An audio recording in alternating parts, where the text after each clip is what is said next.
together. Radio 91 where it's always better. Where it's always better.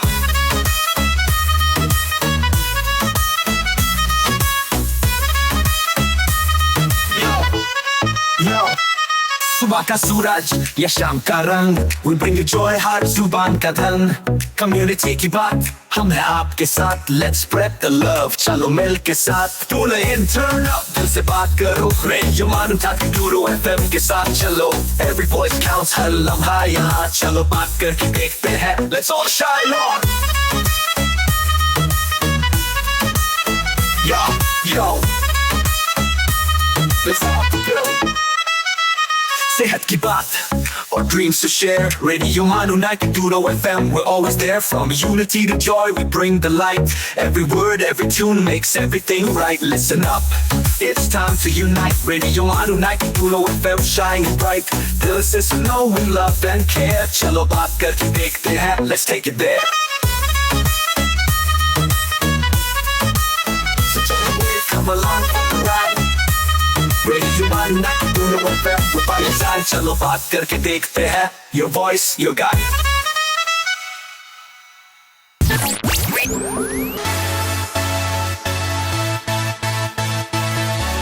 आप सुन रहे हैं radio मानो 90.0 FM. चलो बात करके देखते हैं.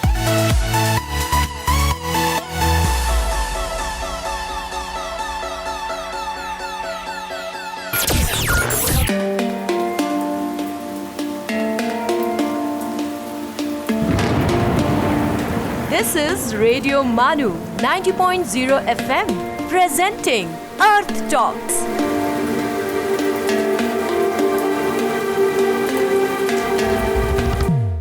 आदाब दोस्तों, welcome to our show the Earth talk.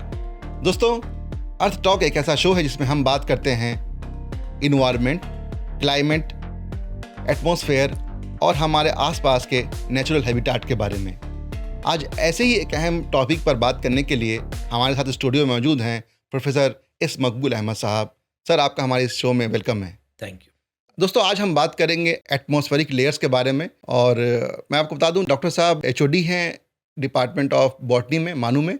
और इससे पहले भी प्रोफेसर साहब जो हैं हमारे कई शो में हमारे साथ मौजूद थे. दोस्तों, अर्थ या ज़मीन सोलर सिस्टम का 5वां बड़ा प्लानेट है. और ये एक ऐसा वाहिद सैयारा है यानी प्लानेट है जहां ज़िंदगी मौजूद है.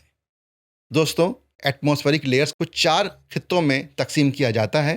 पहला है बायोस्फीयर, लिथोस्फीयर, हाइड्रोस्फीयर और एटमॉस्फेयर. लिथोस्फीयर ज़मीन या धरती से जुड़ा है. पानी से जो जुड़ा लेयर है वो है हाइड्रोस्फीयर. और एटमॉस्फेयर के बगैर तो ज़िंदगी मुमकिन नहीं है. और बायोस्फीयर तो अर्थ पर लाइफ को सपोर्ट करती है. हमारा पहला सवाल डॉक्टर साहब से है. डॉक्टर साहब, हमें ये बताएं कि एटमॉस्फेयर क्यों इतना अहम है, इसके क्या अहम अवामिल हैं? जी हाँ, ये देखिए बहुत ही बुनियादी सवाल है कि एटमॉस्फेयर की फजीलत क्या है, इसकी इम्पोर्टेंस क्या है. जी. तो पहला तो ये बता सकते हैं कि ये जो एटमॉस्फेयर है, it is one of the essential component of life on the earth. और atmosphere is a thin layer of air surrounding planet. जी. यानी ज़मीन जो प्लैनेट है, अर्थ प्लैनेट है, उसके अतराफ जो है ये एक पतली सी परत की तरह जो है छाया हुआ है एटमॉस्फेयर. और एटमॉस्फेयर में मुख्तलिफ किस्म के गैसेस पाए जाते हैं. जैसे ऑक्सीजन है, कार्बन डाइऑक्साइड है, नाइट्रोजन, और इसके अलावा कई सारे gases, argon, krypton, xenon, radon, ये तमाम गैसेस जो है इसी एटमॉस्फेयर में पाए जाते हैं. जी. तो ये जो है एटमॉस्फेयर ज़मीन से मतलब कह सकते हैं कि ऊपर एक पतली सी गिलाफ की तरह पाई जाती है. जी. बहुत सारे लोग ये नहीं जानते होंगे कि एटमॉस्फेरिक लेयर्स ज़मीन से कितनी दूरी पर है और वो कौन कौन सी परतें हैं जो इसमें शामिल हैं. जी हाँ, इसके बारे में हम बताएं. हाँ, बिल्कुल सही. देखिए उबैद भाई, ऐसा है, एटमॉस्फेयर और एटमॉस्फेरिक लेयर्स, जो गिलाफ, जो एटमॉस्फेयर के अंदर कई सारे परतें पाई जाती हैं.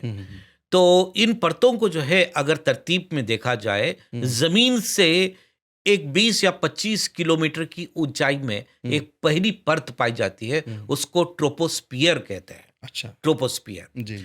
और उसके ऊपर यानी 20 तो मैं बता दिया आपको, 20-25 किलोमीटर तक ऊंचाई तक ट्रोपोस्फियर पाया जाता है, और उससे ऊपर यानी 50 किलोमीटर की ऊंचाई में एक और परत पाई जाती है जिसको स्ट्रेटोस्फियर कहते हैं। तो ये दूसरी परत हो गई। तो पहली परत हुई ट्रोपोस्फियर, दूसरी स्ट्रेटोस्फियर, उसके ऊपर मीसोस्फियर पाई जाती है, और मीसोस्फियर 80 किलोमीटर की ऊंचाई में होती है। और मीसोस्फियर ये third layer of the atmosphere है, और उसके ऊपर फिर से थर्मोस्फियर पाई जाती है। थर्मोस्फियर की अगर हाइट देखेंगे, यानी जमीन से अगर हाइट देखेंगे, वो अबव 80 किलोमीटर रहेगा। मतलब 80 किलोमीटर से लेते हुए आप 650-640 किलोमीटर तक जो है दरमियान में फैला हुआ है थर्मोस्फियर जी। और थर्मोस्फियर के आगे की जब बात करते हैं, वो जो है लेयर एक्सोस्फियर कहेंगे। यानी एक्सोस्फियर तो बियॉन्ड बाउंड्रीज कह सकते हैं आप लोग। तो इस तरह से एटमॉस्फियर के अंदर, यानी जमीन जो प्लैनेट है, अर्थ जो प्लैनेट है, अर्थ प्लैनेट के ऊपर जो एटमॉस्फियर है, एटमॉस्फियर के लेयर्स, मैं फिर से दोहरा रहा हूं आपको, एटमॉस्फियर लेयर्स जो हैं तरतीब में अगर देखा जाए, ट्रोपोस्फियर, स्ट्रेटोस्फियर, मीसोस्फियर, थर्मोस्फियर और एक्सोस्फियर है। ये है तरतीब। और कई मतलब ये 5-6 परतें जो होती हैं अलग अलग ऊंचाई पे पाई जाती तो ट्रोपोस्फियर जमीन से ज्यादा करीब है। बिल्कुल सही, ट्रोपोस्फियर जमीन से बिल्कुल करीब है। जी जी जी। हाँ। हाँ डॉक्टर साहब, ये ऐसा भी कहा जाता है कि जो 99% वाटर वेपर्स है वो इसी परत पे पाई जाती है, क्या ये सच है? हाँ, बिल्कुल सच है।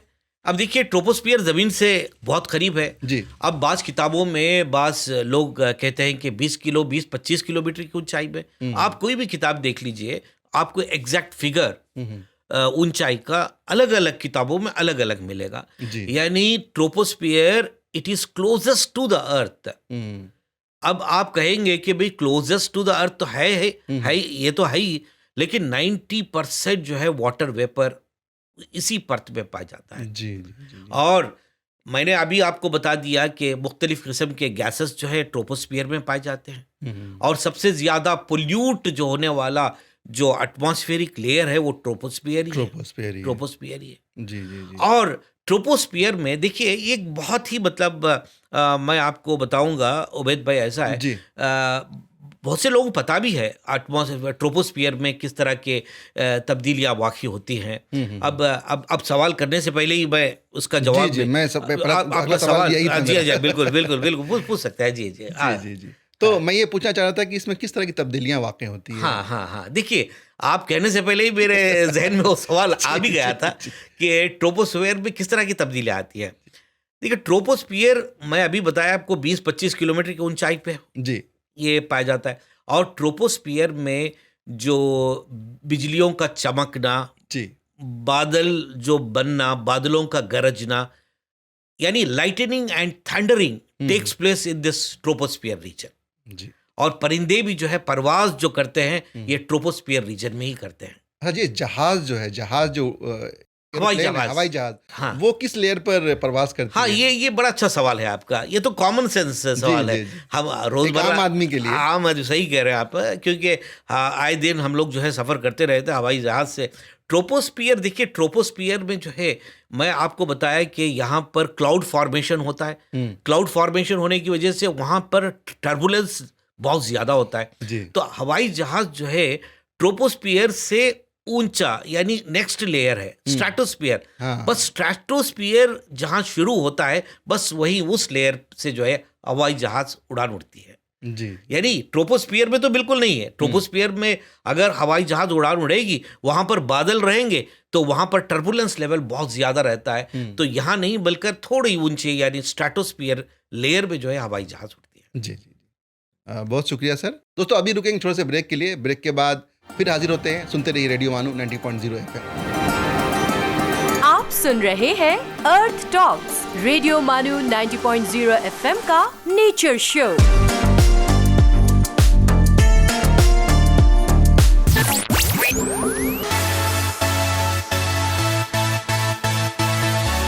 Keep listening to Radio Manu 90.0 FM. चलो बात करके देखते हैं।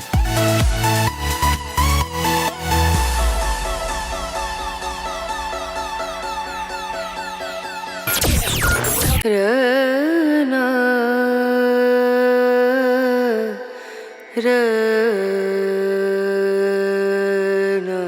है रेडियो मानू 90.0 FM। आइए अब सुनते हैं द माइंडफुल मिनट।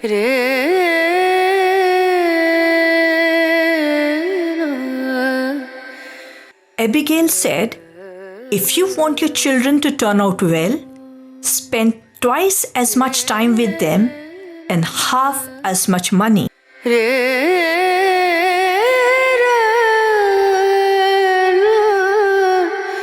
अपने बटुए को पैसों से भरने की बजाय अपनी अलमारी को अच्छी अच्छी किताबों से भर लो। John C.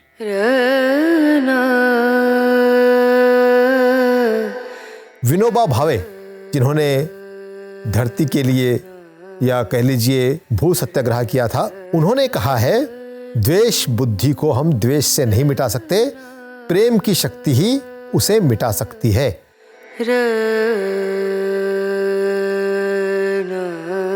This is Radio Manu 90.0 FM.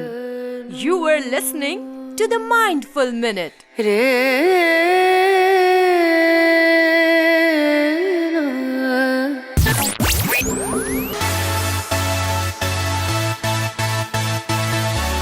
You are listening to Radio Manu 90.0 FM. चलो बात करके देखते हैं।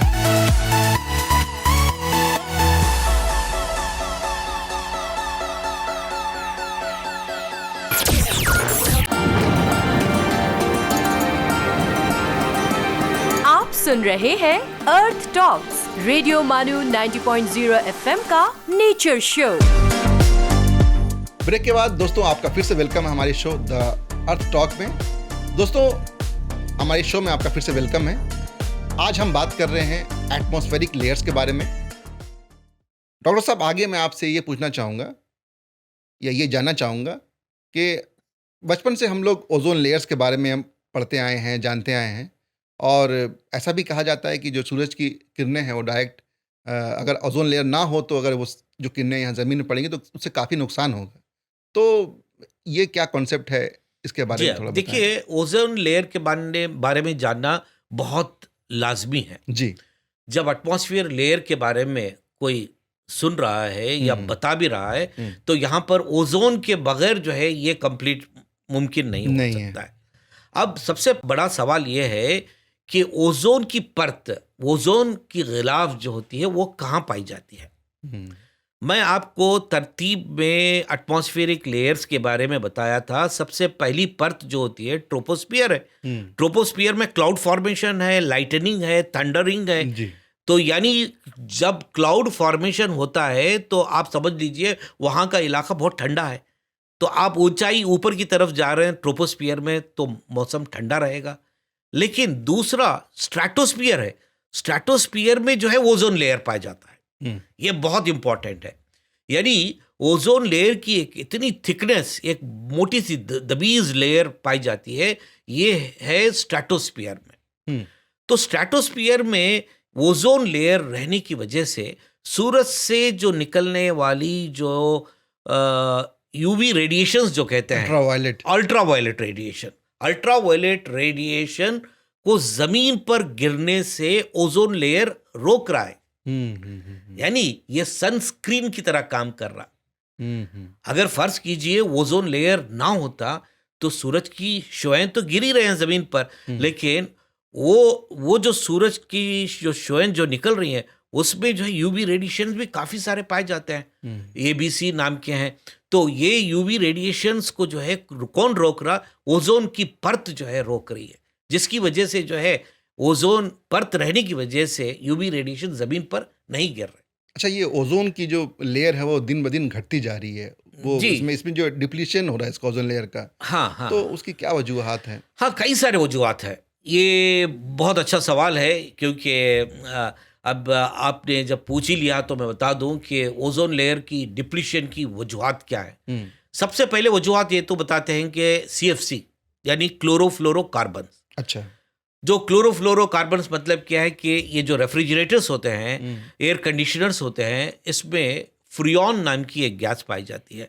तो जब रेफ्रिजरेटर्स और AC चलने लगेंगे तो फ्रियॉन जो गैस होती है वो खारिज होती है, और ये फ्रियॉन गैस जो है आराम से जो है जब खारिज जब होती है तो ये आसमान की तरफ रुख करने लगेगी, ऊपर की तरफ जाएगी। तो मेरा कहने का मतलब क्लोरोफ्लोरोकार्बन्स ही नहीं, यानी ये क्लोरोफ्लोरोकार्बन्स को हम ऐसा कह सकते हैं, these are powerful notorious gases. Chlorofluorocarbons है, ये पावरफुल नोटोरियस गैसेस है। और इसके अलावा ओजोन डिप्लीशन में जो है हैलोजन्स का भी रोल पाया जाता है। हैलोजन्स लाइट जो फायर एक्सटिंग्विशर्स होते हैं ना, फायर एक्सटिंग्विशर, उसमें जो है हैलोजन्स का इस्तेमाल करते हैं। और हैलोन कार्बन टेट्राक्लोराइड है, हाइड्रोब्रोमोफ्लोरोकार्बन्स है, मिथाइल ब्रोमाइड है, मिथाइल क्लोरोफॉर्म है। ये तमाम जो है ओजोन के लेयर को डिप्लीट करने में अहम रोल अदा करते हैं। यानी ओजोन की जो लेयर है, जो मैंने बताया आपको, जो मोटी सी परत है, वो जो है पतली होने की वजह क्या है? बस यही ये तमाम जो हैं यानी पोल्यूटेंट्स हैं, जिसकी वजह से जो है ओजोन लेयर घटती जा रही है। इसको अगर इसकी रोकथाम के लिए किस तरह के इकदाम? अब देखिए, रोकथाम के लिए जो है सबसे पहले जो है इसका इस्तेमाल ही कम करना है, कम से कम करना कम से कम करें। सस्टेनेबल यूज उसी को कहते हैं जी। जब हम बात जो है कहीं पर भी जो है मीटिंग्स में, इंटरनेशनल कॉन्फ्रेंसेस में, नेशनल कॉन्फ्रेंस में, सब जो है बढ़ चढ़कर हिस्सा लेते हैं और कहते हैं कि भाई एसी का इस्तेमाल ना करें, कारों में ना करें, घरों पर इससे भी इस्तेमाल ना करें जिससे गैसेस खारिज हो रही हैं। तो कौन इसका ये कर रहा? सब बोलते हैं, दिन ब दिन और बढ़ते जा रहे हैं इसके बिल्कुल इस्तेमाल सही, जो है। बिल्कुल सही। अच्छा, ये मॉन्ट्रियल प्रोटोकॉल का एग्रीमेंट भी शायद इसी वजह से था। हाँ, सही कह रहे हैं आप, सही फरमाया। ये मॉन्ट्रियल प्रोटोकॉल जो है इंटरनेशनल ट्रीटी है, यानी ये अग्रीमेंट कनाडा में हुआ था 1987 सितंबर 16 सितंबर 1987 में मॉन्ट्रियल प्रोटोकॉल का अग्रीमेंट हुआ था। इस अग्रीमेंट में ये तय हुआ था जितने भी ये जो पोल्यूटेंट्स खारिज हो रहे, क्लोरोफ्लोरोकार्बन्स, और मैंने बताया ना जितने भी हैलोजन्स, ये तमाम जो पोल्यूटेंट्स खारिज हो रहे हैं, इसकी जो है पूरी तरह से रोकना है इन पोल्यूटेंट्स को। तो यही अग्रीमेंट था, टू मतलब कहने का मतलब to reduce the use of greenhouse gases. तो ये अग्रीमेंट बहुत इम्पॉर्टेंट, हिस्ट्री में इम्पॉर्टेंट माना जाता है। मॉन्ट्रियल यानी कनाडा में। जी हाँ, कनाडा में मॉन्ट्रियल प्रोटोकॉल। दोस्तों, अभी हम रुकेंगे छोटे से ब्रेक के लिए। ब्रेक के बाद हम और जानेंगे एटमॉस्फेरिक लेयर्स के बारे में। एटमॉस्फेरिक लेयर्स ना सर? Atmospheric layer. दोस्तों, अभी हम रुकेंगे छोटे से ब्रेक के लिए। ब्रेक के बाद डॉक्टर साहब से हम और जानेंगे एटमॉस्फेरिक लेयर्स के बारे में। सुनते हैं रेडियो मानू 90.0 FM। You are listening to Earth Talks, Radio Manu 90.0 FM's Nature Show.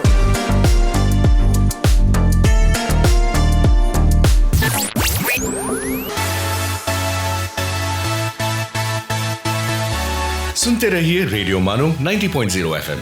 चलो बात करके देखते हैं।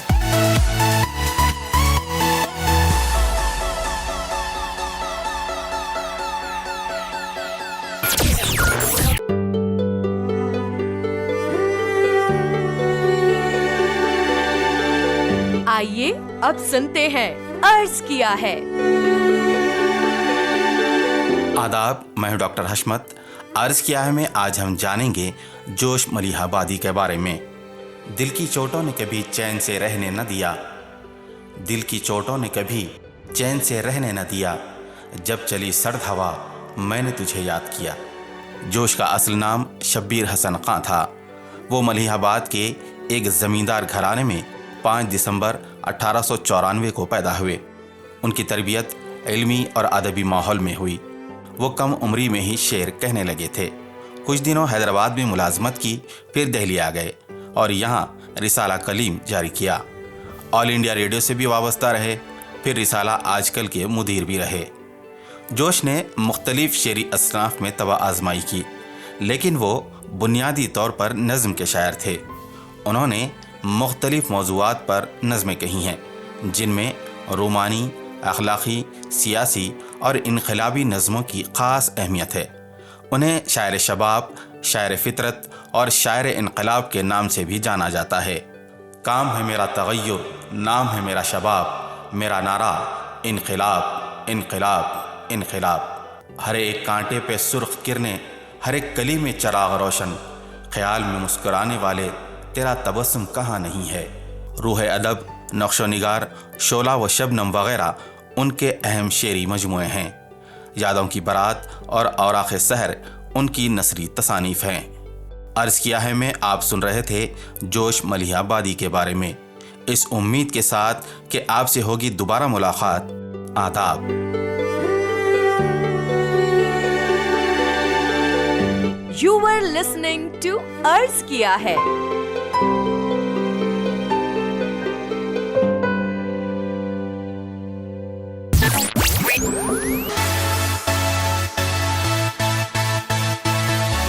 ये है रेडियो मानू 90.0 FM।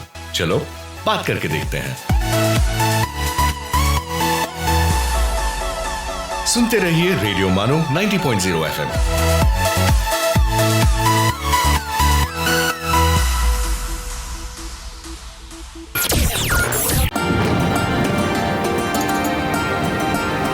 You are listening to Earth Talks, Radio Manu 90.0 FM's Nature Show.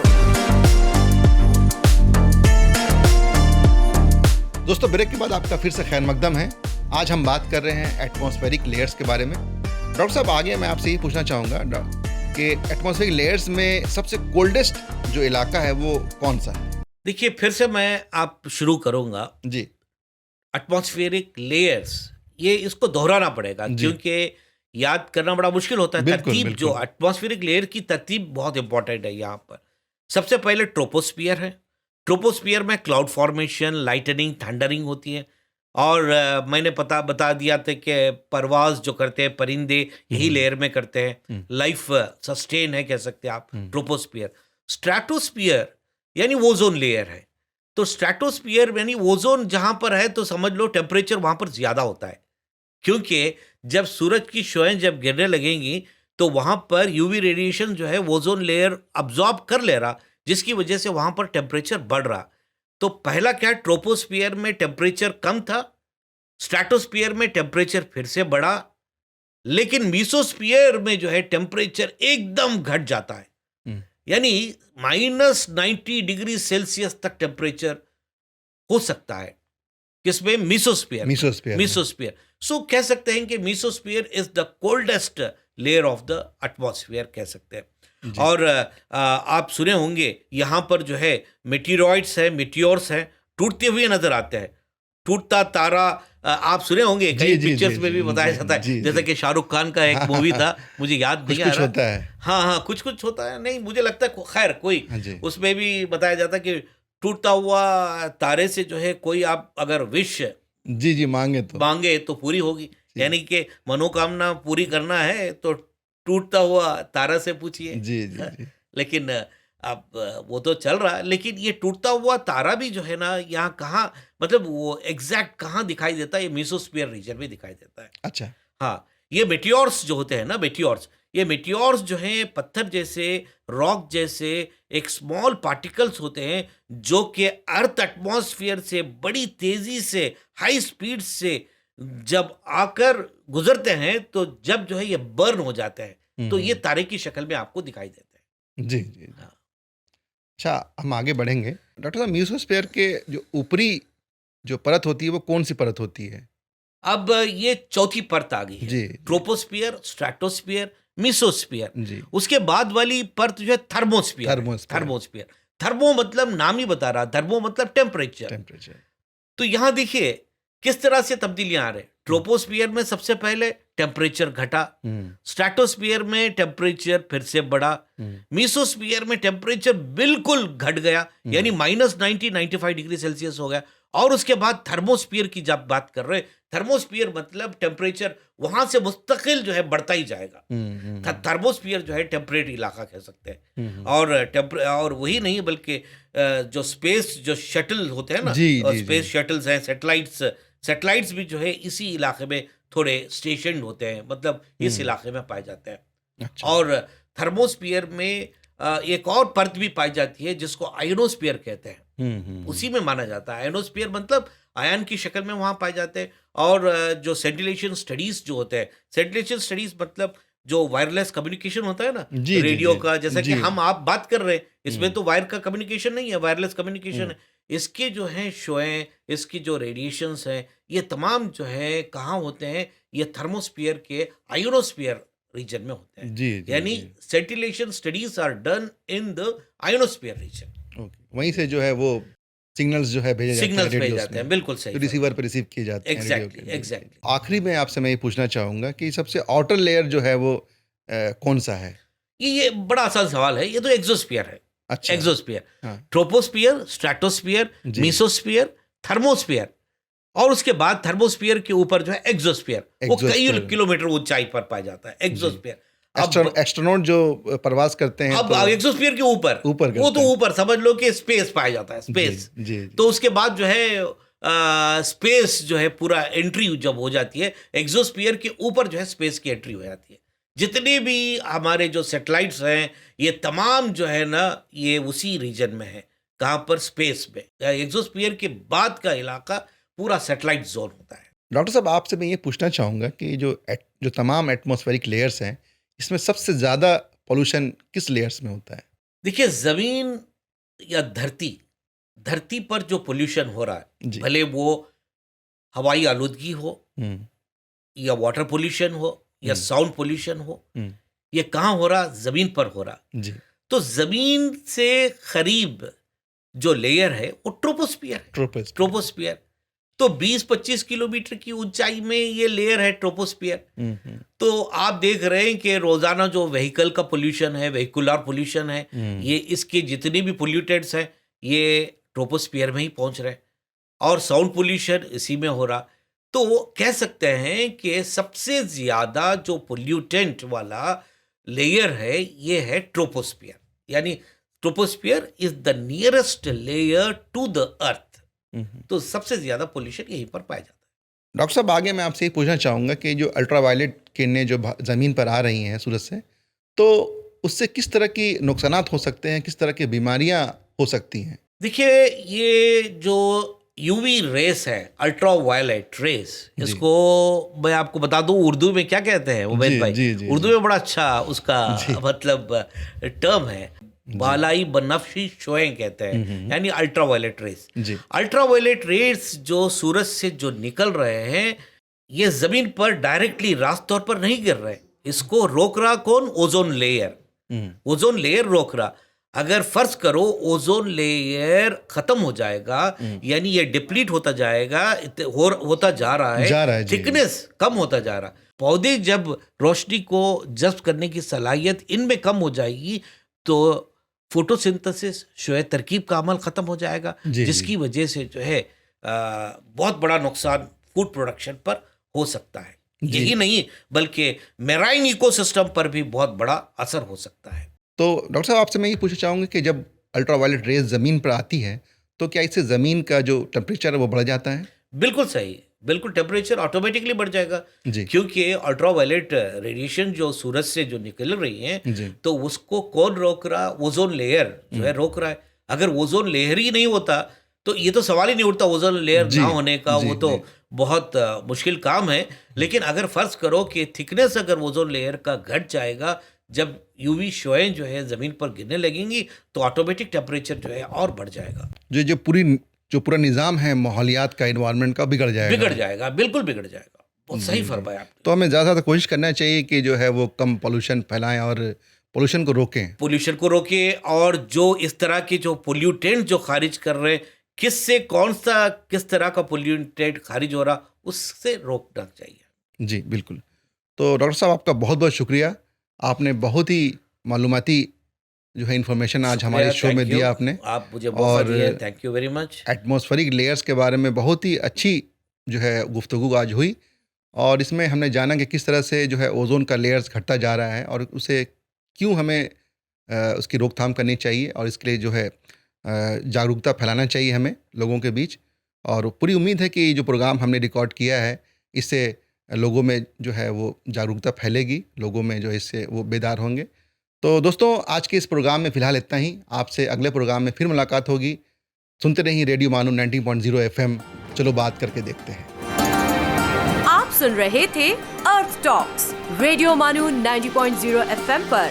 चलो बात करके देखते हैं।